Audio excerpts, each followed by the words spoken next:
Baik, pada kesempatan kali ini kita akan bahas salah satu materi dari bedah vaskular ya, yaitu tentang bab terkait dengan akses vaskular.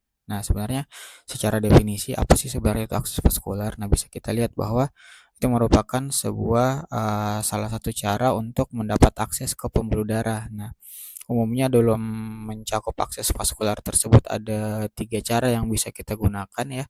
Bisa menggunakan teknik pembedahan, teknik kanulasi maupun dengan teknik implantasi dengan alat portal. Nah, jadi tiga metode tersebutlah yang bisa kita gunakan untuk mendapat akses pembuluh darah ya atau akses vaskular seperti itu. Nah, bisa kita lihat tiga tekniknya. Misal kalau teknik pembedahan itu ada yang disebut sebagai efesan ya. Jadi menyambungkan antara pembuluh darah arteri dan pembuluh darah vena itu disebut sebagai efesan ya.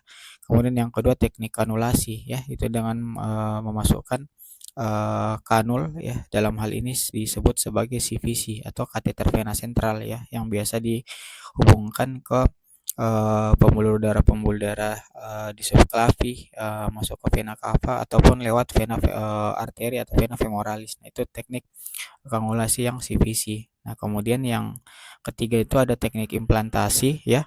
Itu disebut sebagai port ad catheter. Nah, itu umumnya digunakan pada pasien-pasien kemoterapi ya, pasien-pasien kanker yang harus menjalani kemoterapi seperti itu. Nah, kita akan bahas tentang teknik akses vaskular. Yang pertama itu tentang teknik pembedahan atau disebut dengan apesan. Jadi, apesan itu adalah adanya anastasmosis ya, penyambungan antara arteri dan vena ya di perifer. Nah, biasanya itu dilakukan di bagian tangan ya, menghubungkan misalnya antara arteri radialis sama vena cephalica ya. Jadi dilakukan di ekstremitas ya, di tangan seperti itu. Nah, sebenarnya kalau sejarahnya sendiri mungkin diawali pada tahun 1959 pada saat anastomosis arteri vena itu oleh Quinton Scriberson ya. Itu mereka menggunakan sistem belum bisa tersambung secara otomatis ya. Jadi dia dengan menggunakan pipa atau pipa pap ya, gambarannya seperti ini. Jadi arteri venanya itu disambungkan dari luar dengan menggunakan pipa ya. Makanya anastasmosisnya terjadi di luar seperti ini. Ini disebut sebagai Quinton Scrivenerson ya. Arteri dan venanya dilakukan anastasmosis dengan bantuan pipa pap seperti itu ya, dan ini di luar seperti itu. Nah, nanti sekitar 7 tahun kemudian baru disempurnakan oleh Brescia dan Simino. Nah, ini sudah disebut sebagai permanen vascular access. Kenapa? Karena anastasmosis yang digunakan antara penyambungan arteri dan vena itu sudah langsung dilakukan di dalam kulit ya, bukan di luar lagi, di dalam. Jadi sudah langsung dilakukan anastasmosis. Nah, sebenarnya ada tiga teknik, yaitu misalnya dengan end to end ya, jadi ujung arteri dengan ujung vena ya, kemudian end to side ya, misal jadi ujung arteri ke sisi vena, atau side to end ya, sisi arteri ke ujung vena seperti itu. Jadi ada tiga teknik anastasmosis yang bisa kita gunakan dalam penyambungan antara pembuluh darah arteri dan pembuluh darah vena seperti itu. Nah, bisa kita lihat kurang lebih gambarannya seperti ini ya. Misalnya arteri radialis dan vena cephalica. Nah, dilakukanlah anastasmosis di sini ya dengan sayatan kulit. Nah, ini disebut sebagai Brescia seminesan. Nah, sebenarnya ini biasa digunakan untuk akses. Apa sih kenapa harus dilakukan anastasmosis? Sebenarnya ini untuk memudahkan pada pasien-pasien gagal ginjal kronik atau CKD stage 5 yang harus menjalani cuci darah. Nah, untuk dapat akses permanennya inilah makanya digunakan Semino seperti itu. Jadi untuk pasien-pasien HD sebenarnya.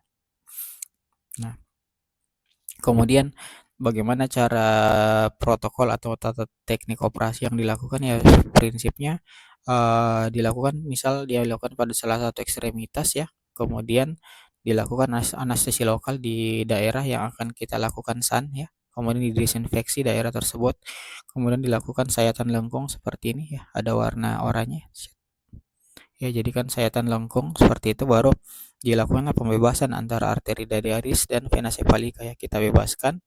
Nah, ketika sudah bebas, baru kita lakukan anastomosis, jadi disambung antara arteri radialis dan vena cephalicanya dengan tiga teknik yang tadi, apakah misalnya end to side, side to end ya atau end to end seperti itu. Jadi baru disambungkan itu anastomosis dengan benang nilon ya, non absorbable 7/0 atau 8/0 ukurannya. Lalu kemudian dilakukanlah teknik tutup jahitan ya. Kemudian setelah dijahit ditutup, nah dilakukanlah bebat elastik ya atau elastis bandage di daerah bekas operasi ya.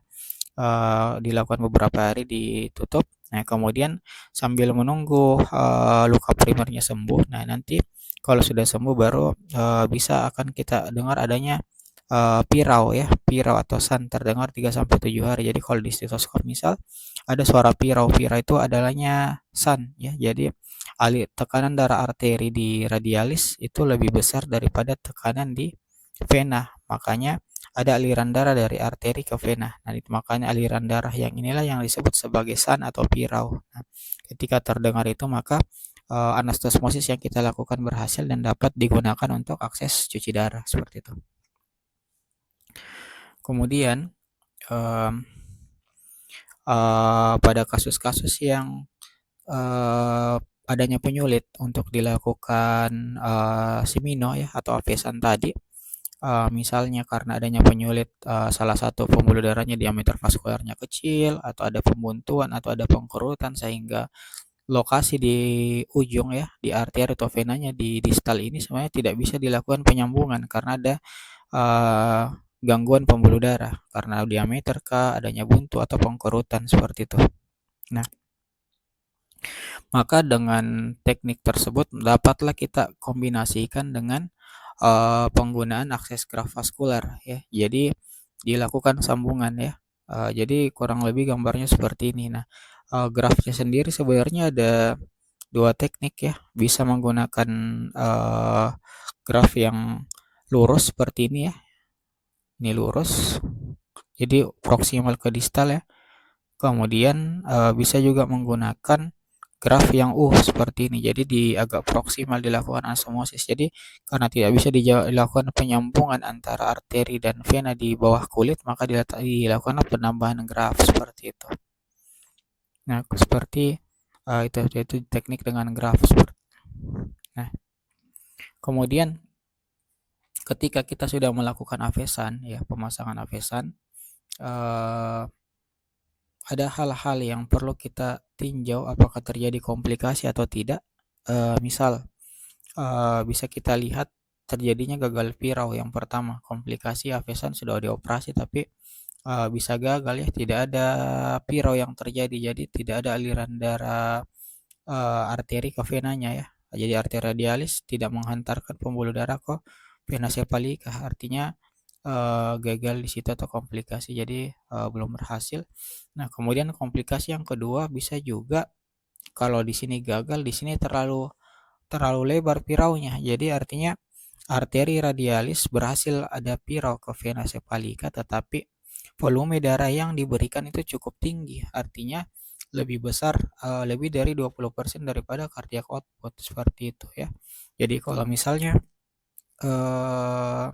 piraunya terlalu besar melebihi 20% daripada cardiac output ya, maka sebenarnya dia akan bisa menyebabkan gagal jantung ya seperti itu. Jadi ada target yang harus kita targetkan bahwa piro yang boleh terjadi itu harus di bawah 20% sebenarnya, karena di sini katakan bahwa ketika lebih dari 20% daripada cardiac output itu bisa menyebabkan gagal jantung seperti itu. Jadi dalam melakukan avesan tidak boleh gagal, harus terjadi pirau, dan yang kedua piraunya juga tidak boleh terlalu besar seperti itu. Nah, kemudian yang ketiga bisa juga terjadi stenosis ya, penyempitan di vena proksimal ya, sehingga aliran darah sannya itu terhambat. Kemudian bisa juga terjadi trombosis di daerah lumennya, atau bahkan terjadi aneurisma ya di dinding-dinding pembuluh darah sehingga menyebabkan tidak adanya piro yang berhasil. Nah, kemudian yang berikutnya ada yang namanya arterial cell syndrome. Jadi daerah distal daripada arteri yang kita lakukan anastomoses itu terjadi iskemia, artinya pengantaran oksigen ke daerah distal itu terganggu karena akibat san yang dilakukan atau dipasangkan, maka kondisi iskemia ini akan berpotensi terjadinya gangren atau nekrosis pada daerah distal seperti itu. Dan yang terakhir bisa pula adanya hipertensi vena distal ya, sehingga terjadinya pembengkakan disertai hiperpigmentasi ya, indurasi kulit, kemudian ulcerasi. Nah, kalau kemudian gambarnya bisa kita lihat, ini dikasih contoh ya. Ini contoh adanya aneurisma pada AV fistal ya.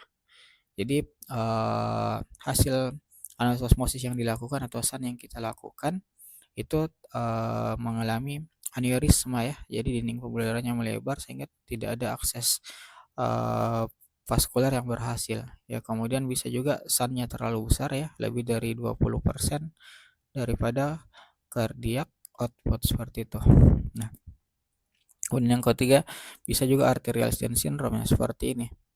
Jadi bisa terjadi gangren di daerah distal. Jadi misal di sini ada semino yang dipasang, namun adanya hambatan ke area distal yang terjadi, makanya disebut sebagai arterial atau arterial stent syndrome ya, sehingga terbentuk gangren atau nekrosis. Nah, kalau sudah begini ya daerah yang hitam ini harus dilakukan amputasi karena berpotensi untuk menyebarkan infeksi yang begitu cepat ke daerah yang sehat atau yang proksimal.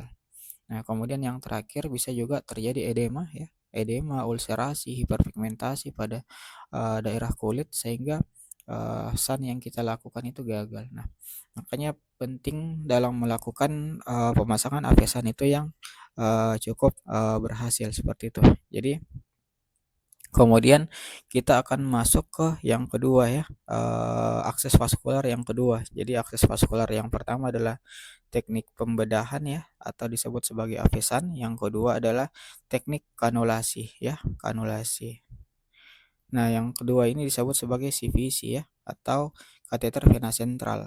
Nah, ini umumnya dilakukan lewat arteri ya, atau vena jugularis bisa ya, bisa juga lewat subclavi ya. Nah, jenisnya CVC itu ada yang bilumen seperti ini ya, double lumen seperti ini, ada juga yang triple lumen ya. Tiga tiga ininya lumennya. Nah, ini nanti akan digunakan sebagai akses vaskularnya. Nah, kemudian bentuk kanulasi yang lain sebenarnya ada juga CVC yang ditanam ya. Jadi kalau yang bilumen trilumen ini CVC-nya ada di luar dan ini sebenarnya biasa temporari. Jadi pasien-pasien yang mau cuci darah belum punya akses vaskular permanen, belum punya avesan atau semino yang kita bahas tadi ya, belum dilakukan tindakan ya dan harus menjalani hadesitoh ya, hemodialisa yang pada saat itu juga. Nah, untuk sementara dilakukanlah pemasangan teknik kanulasi ini atau CVC ini ya.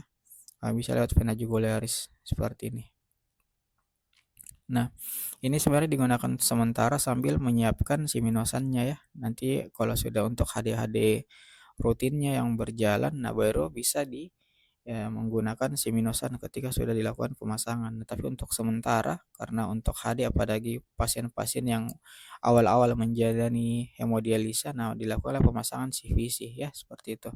Nah, kemudian kalau CVC yang ini sifatnya sementara ya. Kemudian kalau mau CVC yang cukup lama ya, bisa dilakukan CVC yang skin tunnel CVC ya, jadi di bawah kulit ya seperti ini. Nah, itu bisa 6 sampai 12 bulan. Ada namanya Hickman catheter ya, yang ini Hickman catheter, kemudian dia Grosong catheter ya. Seperti itu ya. Ini contoh gambarannya yang Hickman catheter jadi diimplantasi. Nah, kemudian yang terakhir itu CVC yang implantable ya. Jadi teknik yang ketiga ya. Ya ini untuk disebut sebagai TIVAS ya. TIVAS. Nah, kalau TIVAS ini sendiri bentuk akses vaskular yang ketiga. Nah, tapi kalau khasnya ini biasa umumnya kalau TIVAS digunakan untuk pasien-pasien yang menjalani kemoterapi ya.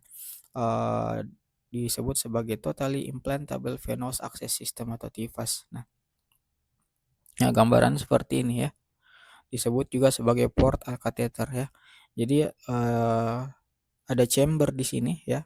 Jadi ketika dilakukan pemasangan di akses vaskularnya, nah di bagian dada pasien itu ada chamber yang ditanam. Nah, chamber inilah nanti yang akan kita lakukan akses pada saat ingin memasukkan obat-obat kemoterapi ya. Jadi langsung ditusuk di chambernya. Nah, itu disebut sebagai TIVAS atau port catheter. Nah, seperti itu. Nah, kemudian TIVAS itu disebut port kateter ya, digunakan untuk akses kemoterapi ya. Sebenarnya untuk pemasangannya ya sama ya, ada komplikasi ketika dilakukan ya, pasti bisa memicu terjadinya hematom atau nyeri lokal ya. Kemudian yang kedua tertusuk arteri ya. Kemudian pneumotoraks bisa juga ketika melukai dinding pleura, visceral atau parietal ya, hati-hati. Kemudian bisa trombosis vena ya, emboli udara. Kemudian malposisi transisi kateternya, guide wire-nya terjebak ya. Jadi untuk pemasangan CVC itu biasa kan bantuan wire dulu ya. Kalau sudah masuk wire-nya baru kita masukkan kateternya. Cuma hati-hati jangan sampai guide wire-nya itu sudah kita masukkan tidak bisa dikeluarkan seperti itu. Kemudian yang terakhir bisa juga terjadi trombos intralumen. Nah, yang menjadi penting yang harus diingat bahwa pasien-pasien yang memiliki akses vaskular ya, misalnya portal kateter, bahwa untuk perawatannya sendiri itu kan jangan sampai dia punya akses itu tersumbat. Nah, salah satu metode perawatan yang bisa digunakan adalah kita bisa melakukan spooling ya, spooling. Jadi memasukkan heparin plus NaCl sebanyak 3 kali seminggu ya. Ini untuk melancarkan pembuluh darah, jangan sampai adanya sumbatan di daerah akses vaskular tersebut. Yang kemudian yang kedua setelah kita spooling ya baru bisa melakukan hygiene ya. Yang hygiene ini ya adalah menjaga kebersihan luka ya atau daerah akses vaskularnya, seperti harus bersih ya. Jangan sampai bagian luar kateter dapat dibilas dengan larutan beralkohol ya. Bila mandi dijaga kering dengan ditutup dengan lembaran plastik ya. Jadi luka ya harus ditutup pada saat mandi, jangan sampai rembes lembab menjadi sarang bakteri. Jadi penting untuk menjaga higien ya daerah akses vaskular tersebut. Saya pikir itu yang bisa kita bahas terkait dengan akses vaskular ya. Jadi sebagai kesimpulan bahwa untuk mendapatkan akses vaskular membantu pasien itu ada 3 metode yang bisa kita gunakan ya. Yang pertama bisa menggunakan teknik pembedahan yang disebut sebagai Avesan ya. Yang kedua bisa menggunakan teknik kanulasi dengan pemasangan CVC ya, yang ada double lumen, triple lumen ya. Kemudian bisa juga yang CVC yang ditanam ya, Heckman ya. Kemudian yang berikutnya juga ada teknik implantasi ya, pemasangan chamber atau port kateter ya, dilakukan di bagian dada chambernya, nanti itu yang jadi akses untuk masuk. Ini untuk pasien-pasien kemo biasa ya. Jadi secara sederhana seperti itu ya.